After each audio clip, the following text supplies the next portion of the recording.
Welcome back. We'll start with a new topic, HIV or AIDS. Okay, human immunovirus, which causes acquired immunodeficiency syndrome.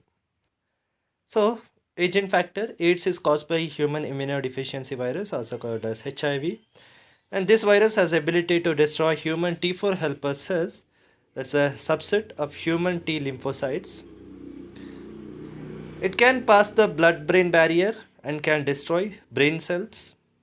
It affects the brain by passing the barrier called as BBB or blood brain barrier. HIV mutates fast and new strains are developed continuously. That's why the treatment is very difficult. The virus remains in the body lifelong after being infected. The causative agent is present in blood, semen, CSF in greatest concentration, but in tears, saliva, breast milk, vaginal secretion, and cervical secretion, its concentration is very less. Okay, it is most of the time it is present in the blood, semen, CSF, but in the lesser concentration, it's present in the tears, saliva, breast milk, vaginal secretion, and cervical secretions. HIV has been found to be in lymph node, bone marrow, brain tissue, and skins also.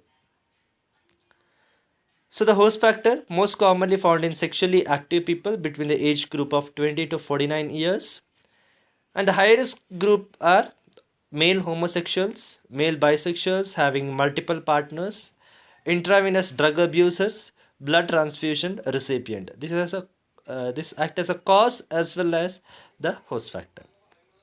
And the mode of transmission is through sexual transmission and blood transfusion if the blood is contaminated by the HIV or AIDS.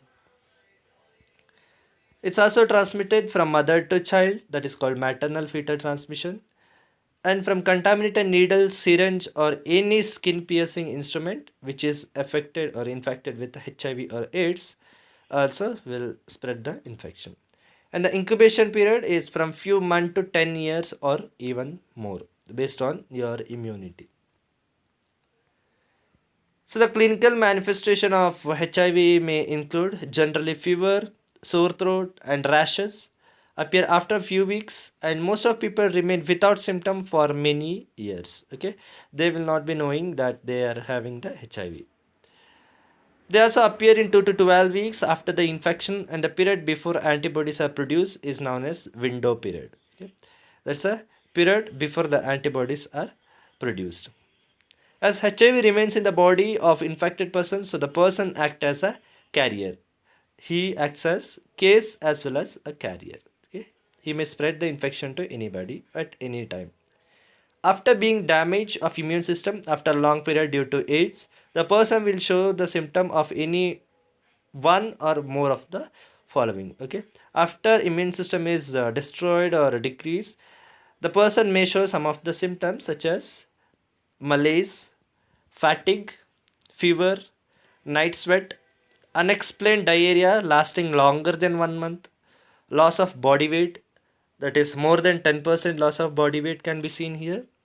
Opportunistic infections such as oral thrush, also called as candidiasis, generalized lymphadenopathy, all over the body there will be lymphadenopathy, and spleen will be enlarged, that is called as splenomegaly. There will be cancer of some of the soft tissue and skin, that is called as Kaposi sarcoma. Cytomegalovirus candidiasis also can be seen, and heuroleucoplakia can be seen, and cryptococcal meningitis, which is affecting the meninges of the brain. There will be skin infection. The infection may be severe or recurrent, and there may be herpes zoster or shingles. Okay, these are the main symptoms which can be seen in when the immunity decreases after the HIV infection. So how the diagnosis is done in the laboratory? It is through the ELISA test, Western blot test, CD4 lymphocyte marker, or P24 antigen. These are the laboratory tests which are done to confirm the HIV or AIDS. So now how you can prevent and control the AIDS? The first one is through the diagnosis and treatment. The cases of HIV or AIDS should be identified through survey, laboratory investigation of the patient who are coming for treatment, of the problem should be done for HIV or AIDS so as to identify the cases. As there is no vaccine or cure for treatment of HIV infection or AIDS, but these cases should be treated with antiretroviral therapy. Okay, since soon after the person coming to the hospital, you should go for HIV test. Any patient, you can go for HIV test. If he is confirmed, then you can start antiretroviral therapy because there is no vaccine. You should start the treatment. The treatment is called as antiretroviral therapy. Okay, and how it is done? It is by the some of the drugs, that is namely zidovudine, which is given 500 to 600 mg orally daily, and 2 to 3 divided doses, and didanosine, it is through 200 to 300 mg oral 2 times daily, and tenofovir, it is 300 mg orally once daily, and ritonavir, it's given 600 mg orally twice a day, and nevirapine, it is 200 mg orally daily is given. So according to WHO, this medications are given, and the definition for AIDS surveillance is that an adult or adolescent is considered to have AIDS if at least two of the major signs with one minor sign is present. Okay, there are some of the signs. If two major signs and one minor sign is present, then it is confirmed as AIDS. So those signs may include, the major signs are chronic diarrhea for more than 1 month, weight loss more than 10% of body weight, and fever for more than 1 month. Okay, these are the major signs. And the minor signs may include oropharyngeal candidiasis, generalized pruritic dermatitis, persistent cough for more than 1 month, history of herpes zoster, chronic progressive or disseminated herpes simplex, generalized lymphadenopathy. Okay, these are the minor signs.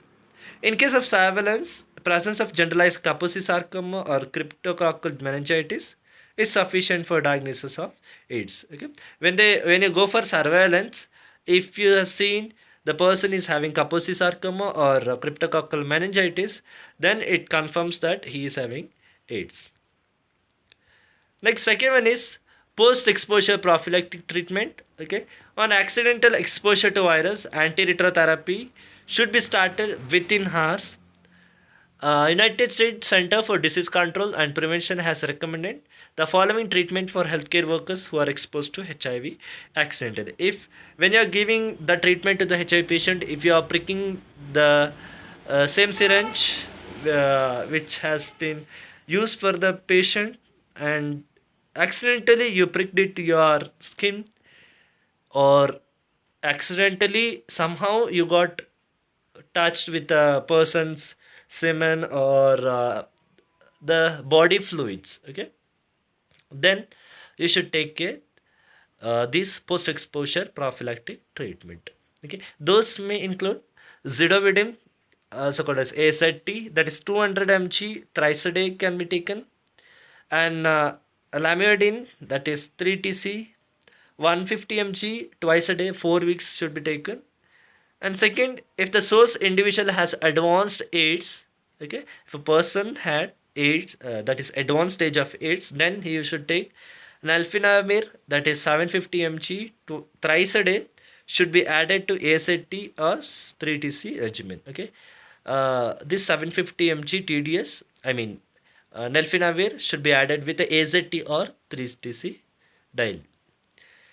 If the source individual has failed on AZT or 3 tc therapy, then you should take, if the person, okay, whoever got infected, the AIDS person, patient, when you're treating him with the zidovudine or lamivudine, if there is no any solution, or if there is no any cure, then if you're coming in contact with that such type of patient, then you should take stavudine plus denanosine should be used instead of AZT or 3 tc. Okay, instead of AZT or 3 tc, these two drugs can be used, that is combined drug.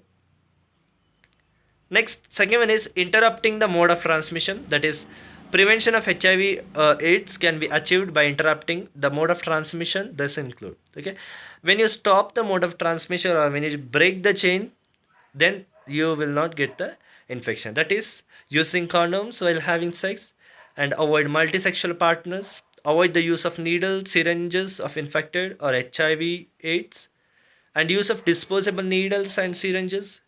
Check blood for HIV or AIDS before transfusion. Okay, these are the mode of transmission. Usually the person gets the HIV, but when you break this chain, when you break this mode of transmission, then nobody will get the HIV or AIDS. So that's what about the HIV and AIDS, and this is the end of the communicable disease chapter. We'll see in the next time. Thank you.